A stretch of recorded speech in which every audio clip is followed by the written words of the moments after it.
Well,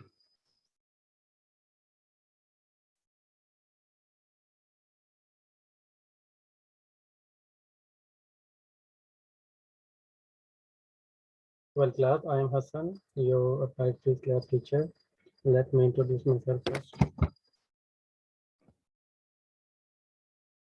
I have done BSc from GC University Lahore. Then I did MS Engineering from University of Science and Technology through Chinese Government Scholarship. And now I am doing PhD from the same university, University of Science and Technology, Beijing. So here is our course structure. We will have our 16 lectures, some hardware labs, 7 sessions, and each session will be 3 hours on every Friday from 8:30 a.m. to 10:30 a.m. The main objectives of this course is at the end of this course, you should be able to design and construct simple digital electronic systems, be able to understand and apply Boolean and logic and algebra, a core competence in computer science, be able to understand and build state mechanics. So here is the mark division. So attendance will be the 5%, class assessment will be the 5%, and assignment will be the 10%, practical copy will be the 20%. So practical copy can be the handwritten by using assignment papers or can be the Word format. It's up on you.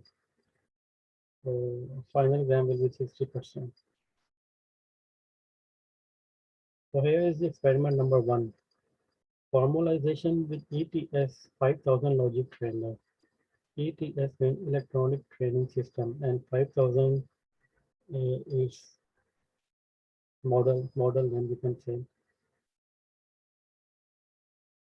So what is the ETS 5000 logic trainer? ETS 5000 logic trainer is a device which is used to study interaction of different logic and universal gates. What are the gates we will study in next lectures. The ETS 5000 logic trainer is designed for the beginners to enhance the comprehension of advanced digital theory. The design of advanced digital training system is easy to operate and easy to understand. So it's basically the diagram of ETS logic trainer. When you will perform your practicals in lab, you will have this. So it has so many components and operators. We will discuss in next slides.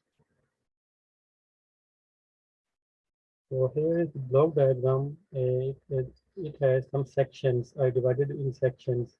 So section A is the power. So section B is the DC power.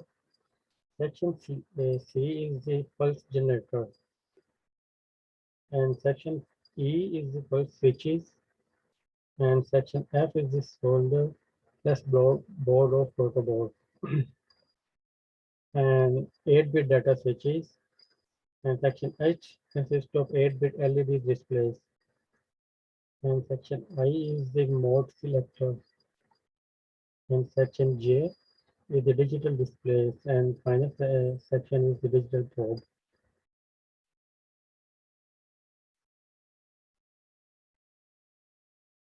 So section A is the power switch.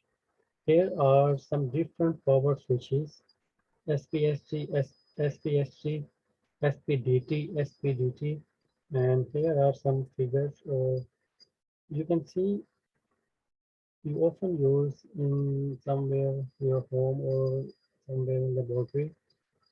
So basically, section A comprises of power switches. It is top left side of trainer. The function of the switch is to use on and on of the power. The switch is an electrical device that is used to break or make an electrical circuit, manually or automatically. The working principle of switch depends on on-off mechanism. So here are some types of switches. The types of switches are classified into 4 types, namely SPST, single pole, single through. The SPS is basic on-off switch that is used to connect or break the connection between two terminals. The power supply of the circuit is given by the switch. A simple PSG, which is you can see here, it has only two terminals. One side is P and other side is T. So it is basically simple on-off switch. And second one, SPDT, single pole double throw. As you can see in figure, it has two terminals. You can use it both end. The SPDT switch is the three-terminal switch. One terminal is used as input and remaining two terminals are used to outputs. It joins at mutual terminal to one or the other of two terminals. So here the third type of SPS DPST, double pole single throw. The DPST switch consists of two poles. It means it includes two identical switches located on side by side. This switch is operated one by one single toggle, which means that two discrete circuits are controlled at the time through one push. If you want to control two circuits by one switch, then you can use this switch. And the next type of switch is DPDT, double pole double throw. This switch is equal to two SPDT switches. It means two separate units connecting two inputs of each circuit, one of two inputs to one of two outputs. The switch position controls the number of phase and from the two contacts, each contact can be rotated. Here is the figure of DPDT, and you can see it has separate two circuits connected two inputs and two outputs. Section B is the DC power supply, and it comprises of DC power. It consists of voltage section, one port of a plus 5 volt, and the other is for ground connection, and the third one is the minus 5 volt.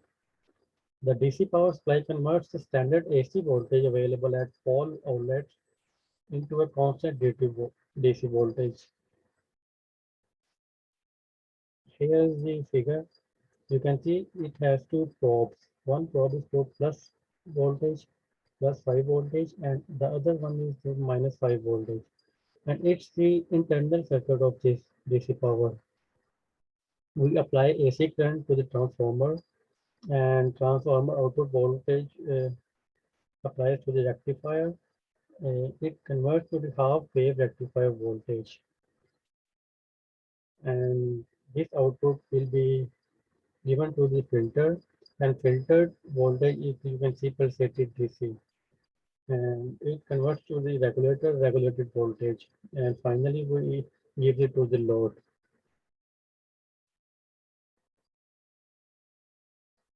The DC power supply is one of the most common circuits you will find, so it is more important to understand how it works. The voltage produced is used to power all types of electronic circuits, including consumer electronic computers, industrial controllers, and most laboratory instrumentation system and equipments.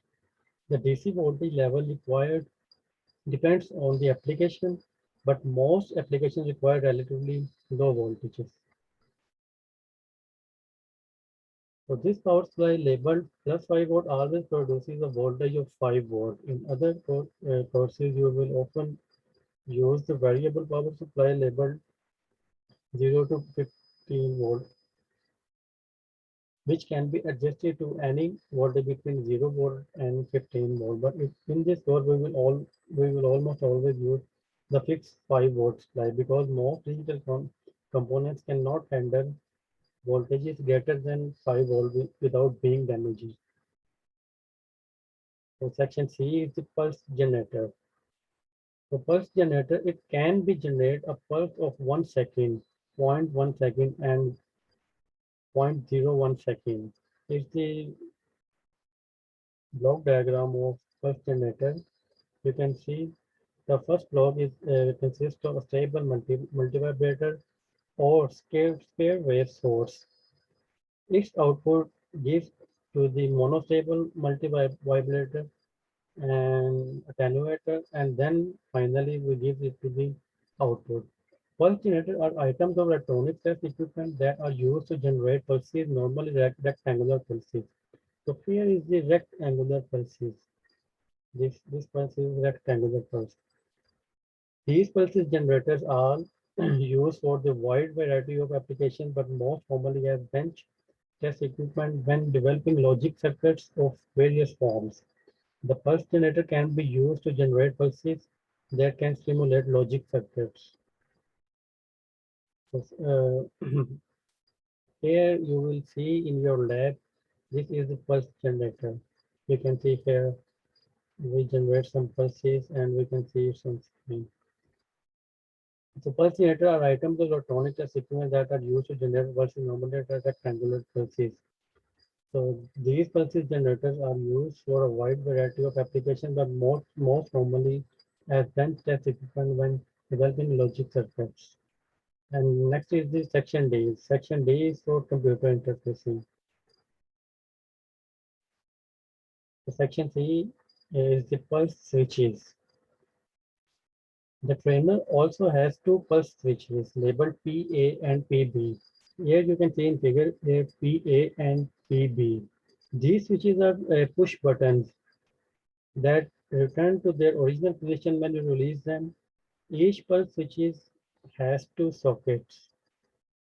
Switch PA sockets are labeled A and A bar. Here you can see here four sockets, two for PA and two for PB.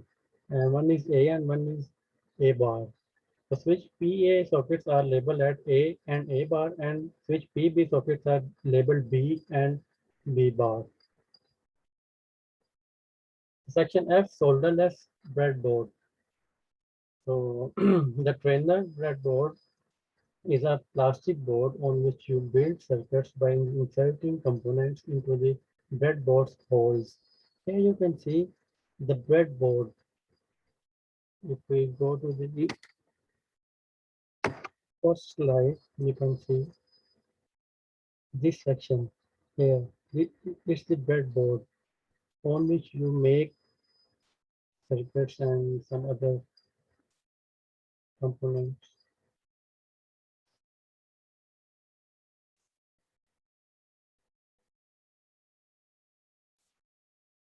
So later in this lab, you will learn about the breadboard layout and you will build your first digital circuit on the breadboard. Here you can see you can make so many circuits on breadboard. Let me show you a video which will clear about it.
So guys, here you see how you can make parallel circuits by using breadboard.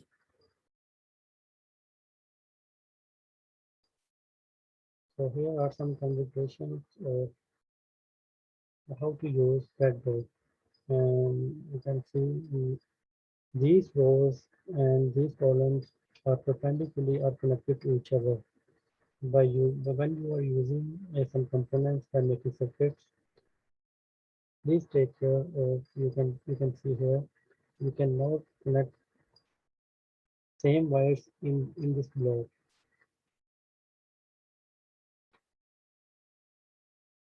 So next section is section G, data switches. There are 8 data switches in this trailer. The trailer has 8 data switches labeled SW0 through SW7. Here you can see data switches from SW0 to SW7. So by running a wire from this socket to a circuit that you have built on the breadboard, you can use the switch on to force that point and circuit will be low or high depending on the switch's position. And notice the labels on the trailer that label down position as 0 and the up position as 1. Let's use the logic probe to investigate the behavior of a data switch. Make sure that the trainer's power is still turned on. With the trainer's data switch SW0 to set the down. Touch the logic probe tip to SW0 sockets. The logic probe should indicate either high or low. Section H LED output. Section H consists of 8-bit LED output indicator. The bulb in this section glows red when there is logic 1 and green when there is logic 0. See, here are some technical parameters. You can see logic level, input level, and display lighter. When we use TTL, transistor logic, when we will have low position less than zero point 0 to zero point 0.2 volt, and if it glows at green, and at high position less than 2.3 volt to zero point 0 volt, it glows at red position, and that circuit is open, and it will output level will be zero point 0.8 minus 2.3 voltage, and there will be no display. And when the set mode selector switch to CMOS position, logic level will be low, and input level will be the 30% plus VCD plus minus 10%, and it will glow as green. And logic level high, the input level will be the less than 70% plus VCD plus minus 10%, and it glows at red. And when the logic circuit, logic level, the logic circuit will be open, the input level will be 30% minus 70% plus VCD, and there will be no display. In section H, LED output. The trainer has 8 LEDs labeled 0 through 7. Here you can see 8 levels from 0 to 7. Each LED is internally connected to a wire socket. By running a wire from this socket to a circuit that you will have to build, the breadboard you can use the LED to tell you whether that point in your circuit is low if the LED stays dark or high if the LED lights up. So section I is the mode selector.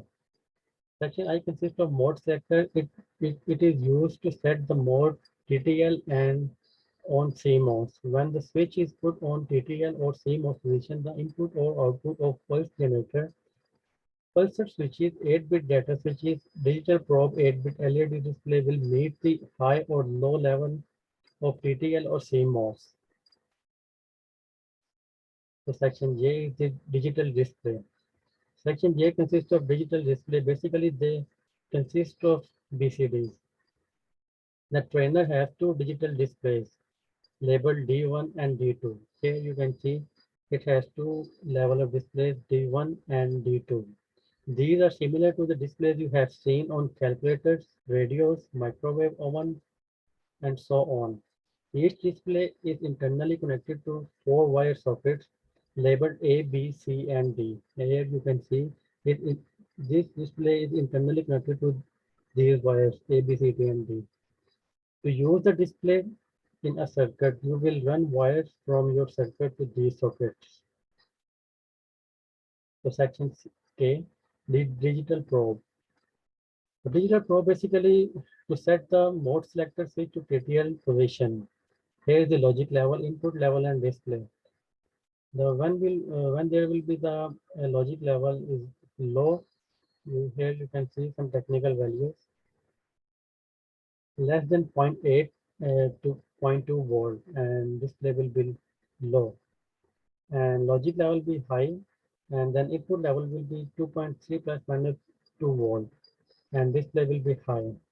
And when a logic level will be open, and it will be input level 0.8 to 2.3, and the display will be open. So same as transit.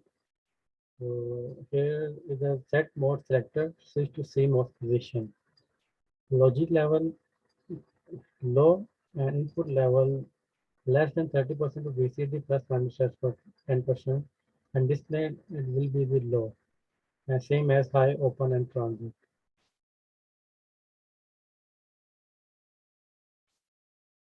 So if you have any question, you can freely ask. I have given my email. You can freely email me. If you have any question, you can ask me anytime. Thank you.